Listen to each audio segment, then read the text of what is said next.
ஆண்டவரும் இரட்சகருமாகிய இயேசு கிறிஸ்துவின் நாமத்தில் மீண்டும் உங்கள் யாவருக்கும் என் அன்பின் வாழ்த்துக்கள். இன்றைய நாளுக்கான வேத தியானமாக ஆதியாகமம் 6வது அதிகாரம் 5வது வசனம்.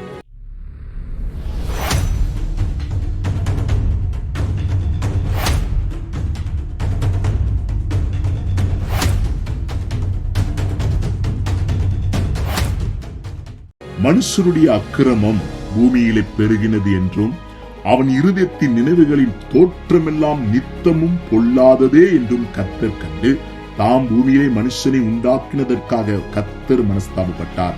அது அவர் இருதயத்துக்கு விசனமாயிருந்தது.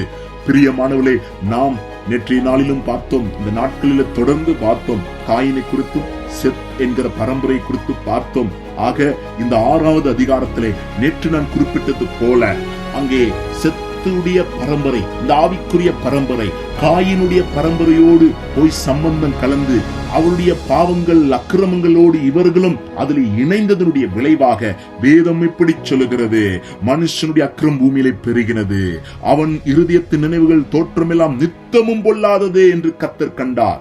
பாருங்கள், தேவ சித்தத்தை செய்யாமல் தேவ சித்தத்துக்கு எதிரான காரியத்தை எப்பொழுது ஒரு மனுஷன், ஆவிக்குரிய மனுஷன், தேவனை அறிந்த ஒரு மனுஷன் செய்ய ஆரம்பிக்கிறானோ, அவனை அறியாமலே அவன் இருதயத்தின் நோக்கம் எல்லாம் நித்தமும் பொல்லாததாய் மாறிவிடும்.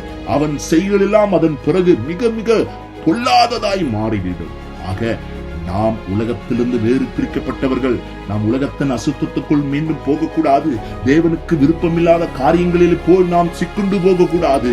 ஆக நாம் இந்த காயினுடைய பரம்பரையிலே, இந்த செத்தின் பரம்பரை போய் அதில் கலந்து தேவனுக்கு விரோதமான காரியங்களை செய்தது போல நாம் செய்யாமல் இருப்பதற்கு நாம் நம்மை கொடுத்து எச்சரிக்கையாயிருப்போம், கவனமாயிருப்போம். வார்த்தையிலும் ஆவியிலும் பரிசுத்தத்திலும் ஜெபத்திலும் தேவனோடு உள்ள உறவிலும் அதிகமாய் வளருவோம். கர்த்தர் பக்கம் நாம் திரும்பி இருப்போம்.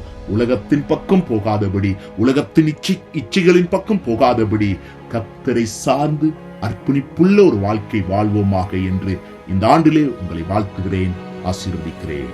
ஆமென், ஆமென்.